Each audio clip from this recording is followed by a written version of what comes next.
ছেলেকে ধরে মেয়েরা মারতে যায়, আর তখন সেই ছেলেটাকে নিয়ে মেয়েরাও রহস্য করতে শুরু করে দেয়। তার কিছুদিনই পর সে গেম সেক্রেটারি ক্লাবে তাদেরকে ডাক দেয়, বলে যে ছেলে ভার্সেস মেয়ে ফুটবল প্রতিযোগিতা হবে। তখন দুই টিমই বলে যে আমরাও খেলতে রাজি আছি, কিন্তু একটাই অসুবিধা, কিন্তু অসুবিধাটা বলে ঠিক আছে আমরা খেলবো। তখন দুই টিমই তারা মেনে যায় ও তাদের ডেট ফিক্স করা হয়। সে ডেটে খেলা শুরু হয়ে যায়। একদিন তারা ফুটবল মাঠে সবাই একসাথে মিটিং করছিল, ও ছেলেরাও এদিকে একসাথে মিটিং করছিল। হঠাৎ করে তারা হুলি মেরে উড়ে দিল, আর আমাদের রেফারি সাহেব তাদেরকে কাছে ডাকলো ও নিয়মগুলি বলে দিল। নিয়ম বলার পর রেফারি সাহেব বলছে যে যে জায়গা চলে যাও। চলে যাওয়ার পর তাই সে রেফারি সাহেব বাঁশি বাজিয়ে খেলা শুরু করে দেয়, আর তখন ছেলে ও মেয়েরা ফুটবল খেলা শুরু করতে লাগে। খেলা করতে করতে ছেলেদের পায়ে গোল দিয়ে দেয় একটা মেয়েদের ভেতরে।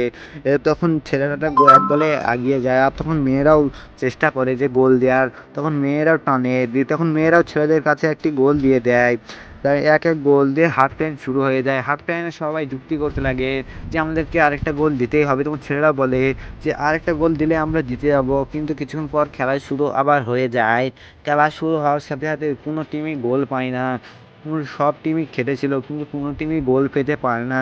তখন একটি ছেলে প্লেয়ার আম্পায়ার সাহেব মোকাবিলা করছিল, তাকে হলুদ কার্ড দেখিয়ে দিল। তখন আরেকটা ছেলে এসে দেখালো, কিন্তু তুহিনা খুব রেগে গিয়েছিল সেই ছেলেটার উপর যে সে তাকে ফাউল করেছিল। তখন আবার সে হলুদ কার্ড জানিয়ে দিল, কিন্তু এটা আরেকটা প্লেয়ার এসে বললো এটা হলুদ কার্ড কেন, তাকেও হলুদ কার্ডটা দেখিয়ে দিল। আর তখনই খেলা শেষ হয়ে গেল, ও টাইব্রেকার মারা শুরু। টাইব্রেকার মেরে মেয়েরা একটি গোল ভরিয়ে দিল। তখন ছেলেদের টাইব্রেকার মার, সে একটি ছেলে গেল টাইব্রেকার মারতে, তখন সে রেগে গিয়ে টাইব্রেকার শট শুরু করে দিল।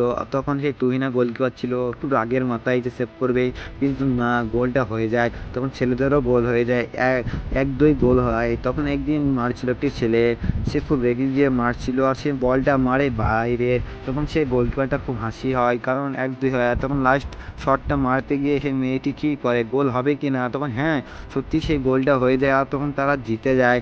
তখন কিছুদিনের পরই তারা সেই মাঠে ভাবছিল যে আমরা তারা ওদের হাতে কি করে নিতে পারবো না। রেফারি সাহেবকে ধরে বলছিল এটা কী হচ্ছিল, তখন রেফারি সাহেব বলছিল যে আবার তোমাদের সাথে ছেলেদের ম্যাচ হবে।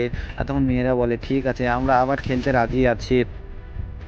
সেই ছেলেদের ক্যাপ্টেন বলে যে একটি হায়ার প্লেয়ার দরকার। তখন সেই তুহিনা সব জেনে যায়, আর বলে যে ওদের একটি হায়ার প্লেয়ার আসছে, তোরা বাস স্ট্যান্ডে গিয়ে দাঁড়াবি। হায়ার প্লেয়ারটা যখনই নামবে তখনই তাদেরকে হাত ভেঙে দিবে। তখন সেই হায়ার প্লেয়ারটা চলে আসে, এসে বাস স্ট্যান্ড থেকে সেই তুহিনার গার্লফ্রেন্ডই ছিল, বয়ফ্রেন্ডই ছিল, তখন তুহিনাকে ফোন করে বলে যে আমি এসেছি তোমাদের গ্রামে।